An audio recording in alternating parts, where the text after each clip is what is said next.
मैं आप सभी को मैं प्रणाम करता हूँ। एक रचना मैंने आपके लिए लिखी है, आप देखिए आप कितना अपने आप को पाते हैं इस रचना के दौरान। एक दिन की बात है, बात बहुत खास है, शारीरिक और मानसिक हो रहा था दर्द, मैं खोज रहा था एक डॉक्टर हमदर्द।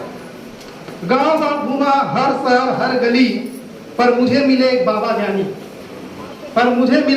ज्ञानी। मैं बोला महोदय डॉक्टर खोज रहा हूँ, बड़ी खतरनाक बीमारी से जूझ रहा हूँ। बाबा बोले लगता है अत्यंत अजीब बीमारी से पीड़ित हो, क्या तुम नवनीत व्याख्याता हो? मैंने बोला आप अंतर्यामी हैं, क्या मुझे टाइफाइड या मलेरिया की बीमारी है? बाबा बोले बरखुरदार तुम्हें कुछ कर गुजरने की बीमारी है। यकीन मानिए नवनीत या व्याख्याता बंधु, आप सभी को कुछ करने की बीमारी है, कुछ कर गुजरने की बीमारी। बाबा बोले बरखुरदार आपको कुछ कर गुजरने की बीमारी है, पर इसकी इतनी भी नहीं तैयारी है, पर तुम में इतनी भी तैयारी नहीं है। मैं डरा और बोला बाबा मैं बन तो गया हूँ व्याख्याता, दुनिया को बदलने का रखता हूँ मादा, हर काम को आगे बढ़ कर करता हूँ, पर थक जाता हूँ जब कोई मदद को आगे नहीं आता। लगभग स्कूलों की यही हाल है। कई बार मिलते हैं, ताने सुनाते हैं बुरा भला, क्या सिस्टम को बदल पाएगा अकेला?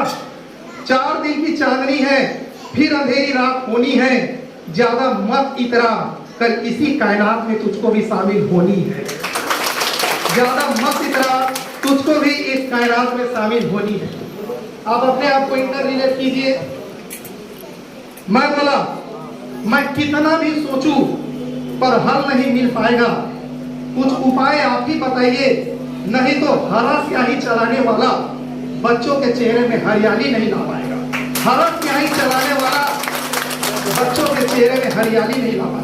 यकीन मानिए हरा स्याही हमको अटेस्टेशन के लिए नहीं दिया गया है, उन तमाम बच्चे सुदूर अंचल में जो बैठे हैं उनके चेहरे में हरियाली लाने के लिए दिया गया है।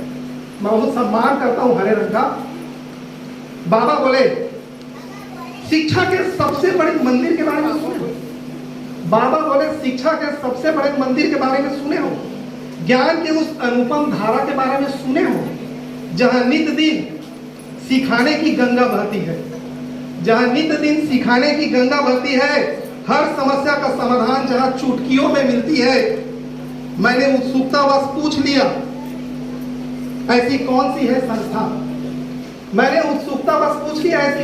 है संस्था जहां मिलती है जीवन जीने की व्यवस्था। बाबा बोले जो ट्रेनिंग का ABCD है, सीखने और सिखाने की जिसमें है वैरायटी, अगर सही लगे आपको तो तालियां चाहूंगा, आशीर्वाद चाहूंगा। बाबा बोले जो ट्रेनिंग का ABCD है, सीखने और सिखाने की जिसमें वैरायटी, जहां नहीं होता है शनिवार और रविवार, वो कोई और नहीं बल्कि है SCRT। आइए कहूंगा मैं, चंद्राकर मैडम बैठी है पर कितने बजे आती है, कितने बजे जाती है, यकीन मानिए देख के हम लोग खुद मतलब हम तड़प जाते हैं। इतना अपनापन और इतना टाइम टेबल डिसिप्लिन। तो ये SCRT है साहब, बुलावा तुम्हारा जरूर आएगा, जरूर जाना, नहीं तो पड़ेगा पछताना। वही तुमको बनाएंगे पूर्ण और बनाएंगे तुमको संपूर्ण,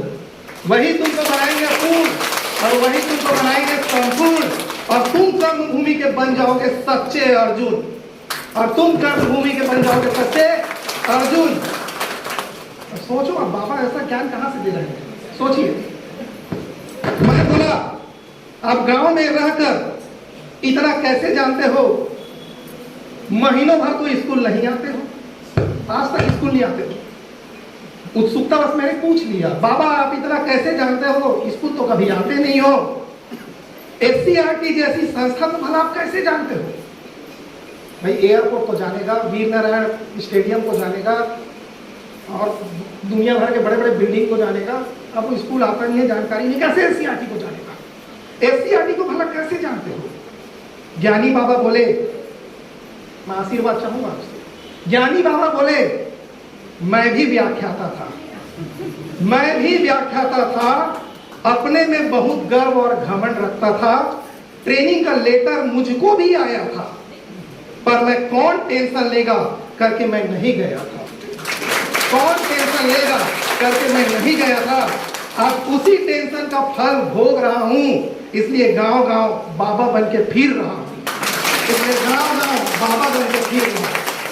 आप ट्रेनिंग ले लिए, अब आपका बाबा कट जाएगा, ठीक है?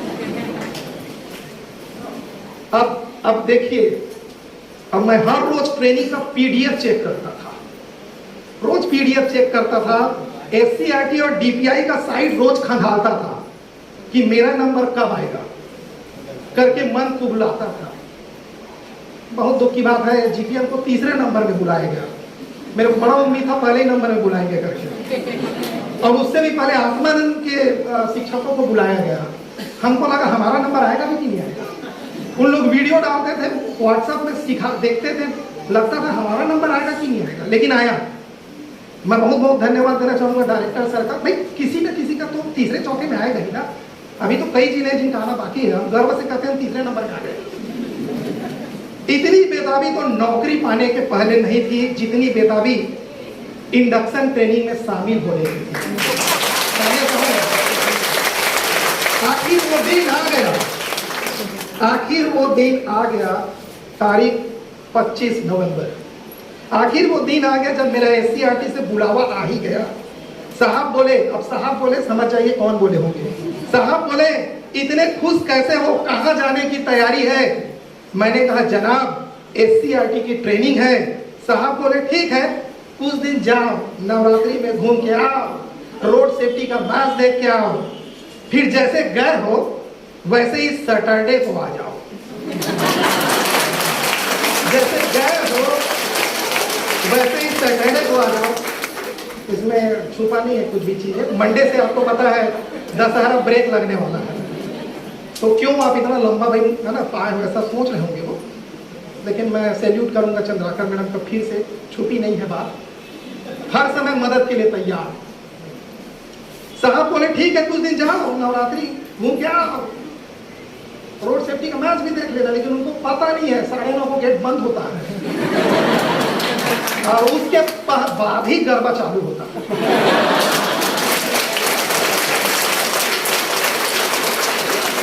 मन ही मन सोचा, मैं मन ही मन सोचा, भाई मन ही मन सोच सकता हूँ, बोल तो नहीं सकता ना, क्योंकि मेरे को रोज चेहरा उनका देखना है। मन ही मन सोचा अब मैं अकेले नहीं आऊंगा। गलत मत समझिएगा, लेकिन शादी नहीं हुई हो गया जो भी है।